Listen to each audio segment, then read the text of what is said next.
Hey, I'm Nick Bostrom, and I'm joining you from Oxford in the United Kingdom.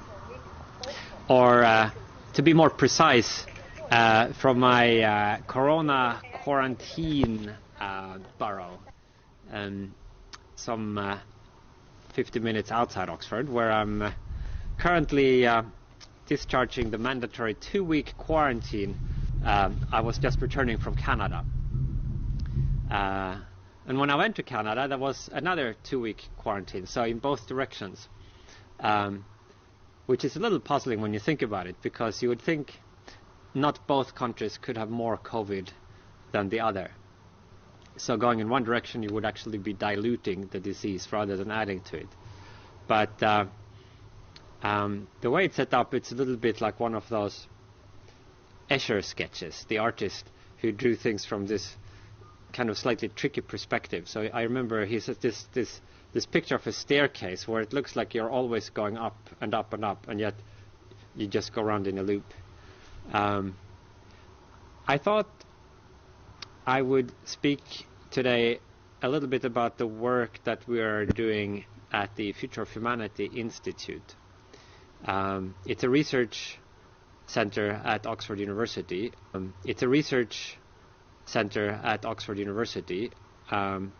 Which I founded about 15 years ago now. I'd always been interested in trying to understand the bigger picture and what might become of the human condition in the future if we continue to develop ever more advanced technology. It looked like what we take for the normal way for things to be, the idea that you maybe wake up with an alarm clock in the morning and then you commute into an office, sit in front of a screen all day, trying not to overeat. This is actually a huge anomaly on a historical time scale. Certainly we were hunter-gatherers for 100,000 years, and only in the last 100 years or so have we kind of inhabited this normal modern human condition. So it's a very recent phenomenon, and one might wonder, if we roll the tape forward, how much longer it's possible that something like this might continue.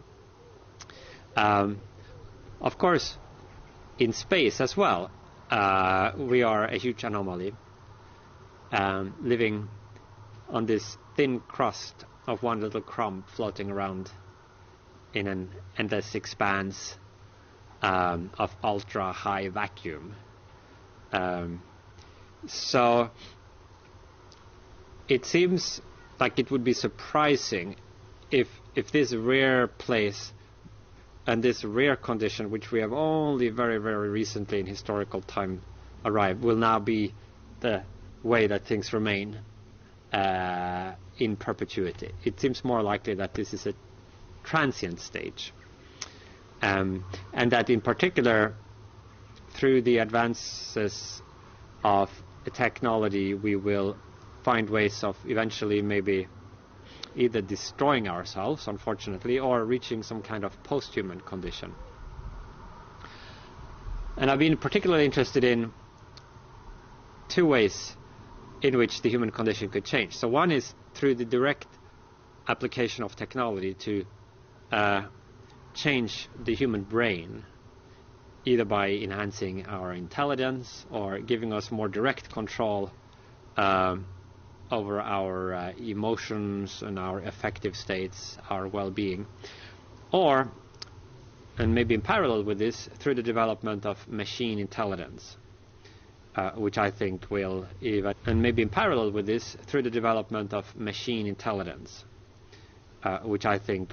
eventually lead to machine superintelligence.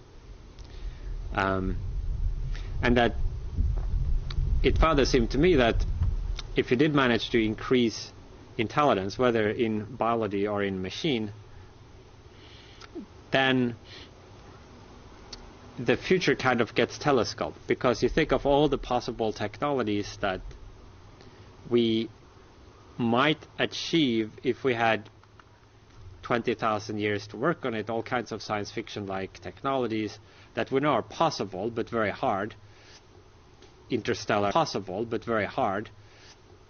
Interstellar space travel, perfectly realistic virtual reality, uploading of human minds into computers, all kinds of sci-fi stuff that's consistent with the laws of physics that we might think in the long run we would achieve just through grinding along. All of that might kind of, as a kind of telescoped, and happen quite a lot faster if we do augment and enhance this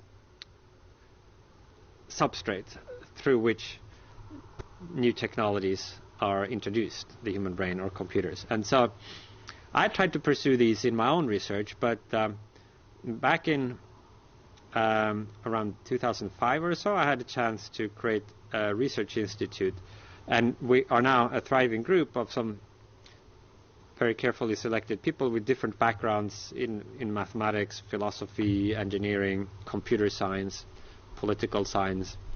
And we have this kind of unusual remit of trying to think carefully about the deep future, not focusing so much on, this year's crisis or what the next year's iPhone is going to look like, but the factors that could fundamentally transform the human condition in some way. Now, you might think it's very hard to say anything about the deep future, and it's hard enough to predict 1 or 2 years into the future, so how could you possibly have any intelligent or useful thing to say about the future of intelligent life in the universe? I think this is not entirely accurate, however. I think there is a lot of hard thinking and useful intellectual progress that can be made on this question. And that's partly due to the fact that there are a number of concepts that have been invented or introduced over the last few decades that really help structure our thinking. Of course, there are a lot of specifics and details that are unknowable. But if you think in more structural terms about the future, you can actually, I think, see a lot of interesting shapes there. And so I'll just mention a few of these concepts that I think can help structure our thinking about the future. So one that's played a big role in my own work is the concept of an existential risk, which is a risk either of the extinction of Earth-originating intelligent life, or of somehow permanently locking ourselves in globally in some radically suboptimal state. In other words, an existential risk, you could say, would be the risk of an end to the human story. And so you wonder, what's the use of such a concept? Well, first of all, if you are interested in trying to do the most good in the world, if you are maybe you're a utilitarian, or you have some other value system that cares not just about people who are near you in time or space, but who cares about all the consequences of your actions, then the concept of existential risk can serve as a very useful focusing lens. Because there's this argument that you could evaluate which of all the different things you could do, which cause you could try to promote, which is a very complex and kind of impossible thing to do, but you could simplify that evaluation by thinking just how would it affect the cumulative amount of existential risk that humanity will confront along its trajectory. The idea being that if you work the numbers, the future is so much bigger than the present. The number of people who could be coming into existence in the future could be billions of times larger than the number of people currently existing. And therefore, even a very small change in the probability of this future eventually coming about, if you do a standard expected utility calculation, will tend to dominate any impacts that your actions have on the present population. So from that kind of ethical point of view, the concept of an existential risk is useful. Also, from a more simply predictive point of view, it does serve to carve out possible scenarios going into the future into a kind of couple of simple buckets. Ones where we end prematurely and ones where we eventually go on to realize our potential. And once you have this, a different set of questions come to view that you might not really have thought of asking otherwise, and a lot of questions that you might otherwise have allowed to fill your mind kind of recede into the background as not really bearing on the key issue. There are also certain possible technologies that we now have a fairly good sense, I would say, that they are feasible, in the sense that there is no insuperable barrier to developing them. It will require a lot of work. There is a lot of uncertainty about the time scale. But if science and technology continues, we will eventually get there. And so these would include things like atomically precise manufacturing, fine-grained human genome engineering, perfect surveillance technology, space colonizing technology, including the capability to make automated colonization probes, so-called von Neumann probes, that can automatically set up a manufacturing base on some planet or other resource they land at, and then build up some launcher that can make more of these von Neumann probes. That seems like a possible technology, one way beyond our current reach, but not impossible. And of course, AI as well. And it's possible to study these technologies, even though we don't yet have them, even though we can't currently build all of these structures. We can, from first principles, understand some of the capabilities that they will unlock if and when we do reach, and then we can think through about what it would mean for society to have those capabilities, what could be done with them. So that's another ingredient into thinking about what the deep future might look like for humanity. And then there are certain arguments or considerations that kind of operate slightly at the meta level, but which also helps constrain what we might rationally believe about our place in the universe and what the future might hold. So one of these you're probably familiar with, the Fermi Paradox, which rests on the observation that we haven't seen any signs of extraterrestrial intelligence, even though we know that there are a lot of planets out there, including presumably lots of planets that are suitable for life, where the temperature is right, where they have the right elements in the atmosphere and so on.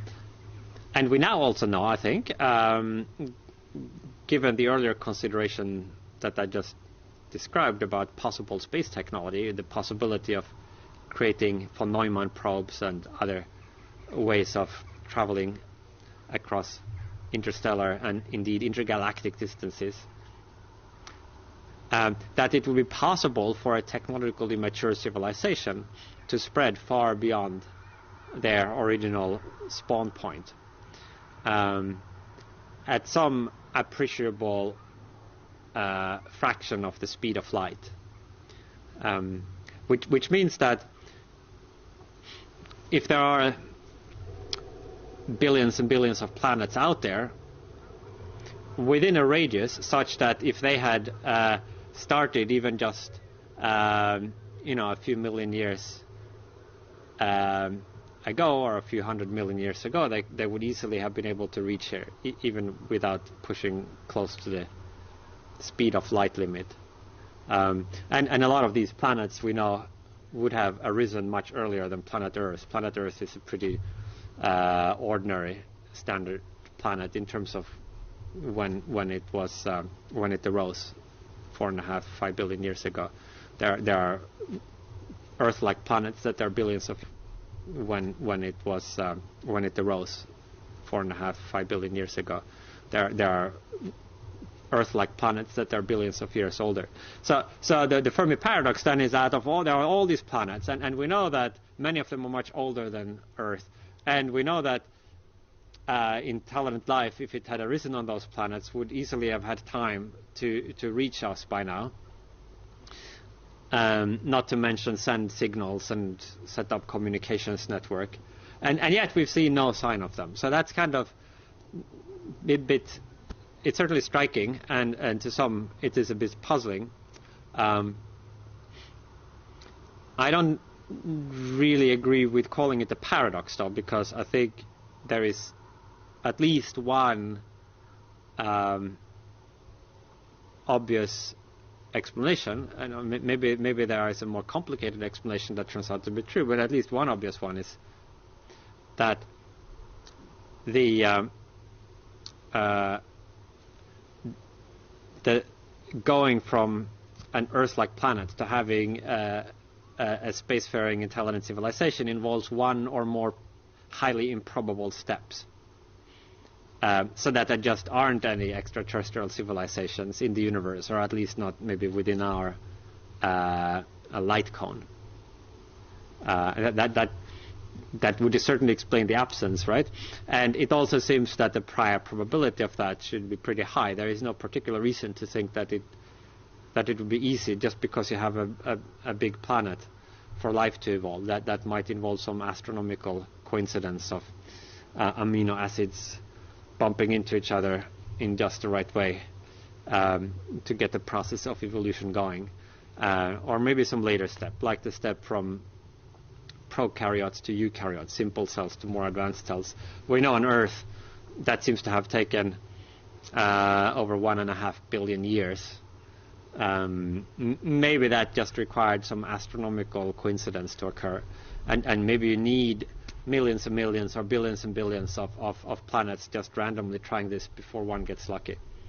So I wouldn't really say it's a paradox, but it is one interesting this before one gets lucky. So I wouldn't really say it's a paradox, but it is one interesting fact that one needs to bear in mind when one is considering different hypotheses about what the fate is of Earth originating civilizations and what our expectations might be in the future. For example, it would seem to cast doubt on futures in which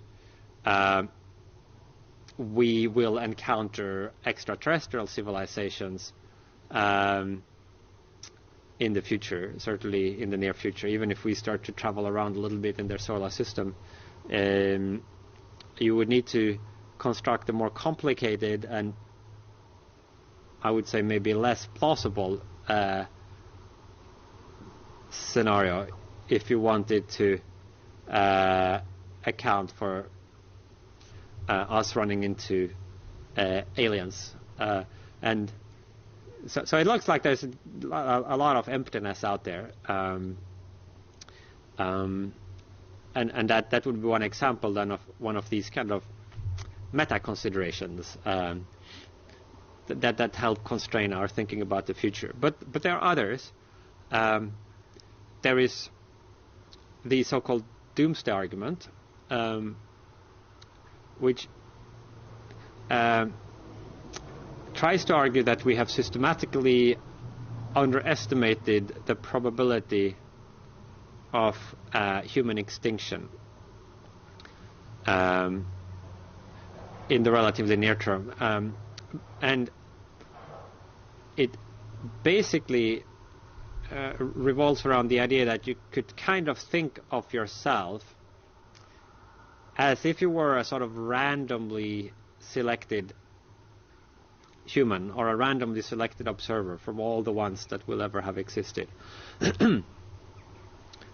And we find ourselves relatively early in the human species. We are maybe around the 100 billionth humans who have ever been born. There have been about 100 billion humans before us. But if the human species survives this century and then goes on to colonize the universe and build an interplanetary civilization that lasts for millions of years, then there will be trillions and trillions and trillions of humans coming after us. And the Doomsday Argument, I'm simplifying here, but this is the basic idea, says that on this hypothesis where there will be all these people in the future, it will be very surprising to find yourself so early in the human species. Whereas on hypotheses where the human species goes extinct, maybe later in this century, we would be very normal, typical humans. We would have found ourselves roughly in the middle of all the humans that would have been born. And so when you then work this with Bayes' theorem, you should then update in favor of hypotheses that imply that there will be fewer people after us. Now, I think it's very questionable whether the Doomsday Argument is actually sound. It leads to some very difficult and deep methodological questions having to do with how to reason about observation selection effects and indexical facts. But if you start pulling on this and you really try to get to the bottom of this, you do seem to again find different constraints on how you can put together your beliefs about the future and our place within it. It's not the case that you just can make up any random story and we lack any evidence to say whether it's true or false. It's quite hard actually to find even one coherent hypothesis that fit all of these different things that we seem to know and these different considerations that have been discovered. Another one of these kind of meta-level considerations is the simulation argument that I published back in 2002, I think, which argues that one of three possibilities is true. One is that there is a very strong tendency for civilizations at our current stage to go extinct before they reach technological maturity. Basically, all civilizations at our current stage fail to get there. That's possibility one. That's possibility one. The second possibility is that there is a very strong convergence among all civilizations that do reach technological maturity. They all develop in a way such that they are uninterested. They don't use the immense computational resources they have to create what I call ancestor simulations. But these would be very detailed computer simulations of people like their historical forebears, detailed enough that the simulations would be conscious. So two possibilities so far, right? One, everybody basically failed to reach technological maturity. That kind of would be bad news if that's the possibility that's true. Second possibility, this weird convergence where all sufficiently advanced civilization just become uninterested in running these kinds of computer simulations. And the third possibility is that we are living in a computer simulation in the literal sense that we would be inside a computer built by some advanced civilization.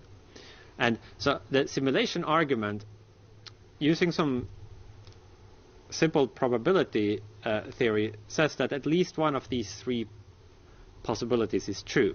It doesn't tell us which one, but it says that if you want to be probabilistically coherent, then you can kind of apportion your probability between these three, but together, at least one of them is true. So the disjunction between these three should have something close to 100% probability. And again, that's another constraint. And so my overall message that I want to convey is that, and so my overall message that I want to convey is that, first, we are currently in some very unusual and transitory. We are currently in some very unusual and transitory state, that what we take to be the normal human condition will not last very long, and maybe this century will be the last century where we have where the action still consists of kind of recognizable biological bipedal humans walking around doing work and trying to figure things out on planet Earth. And then there will be something different, which might either be nothing if we go extinct, or it might be some kind of post-human machine intelligence civilization.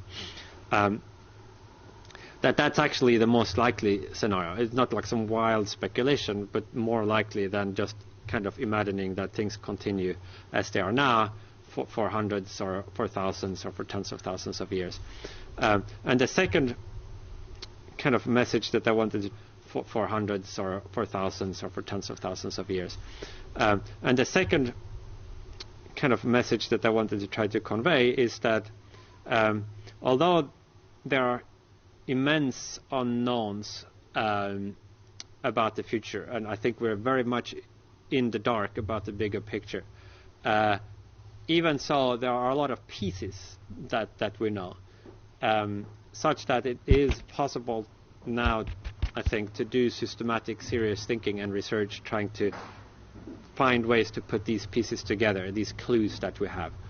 And it's not the case that any story is as good as any other, or that you can just make things up. We don't yet understand what the picture is that these pieces reveal, but we do have a number of interesting pieces of evidence before us. And so trying to put those pieces together, I think, is kind of the essence of what we're trying to do at the Future of Humanity Institute, and what I'm trying to do in my own work.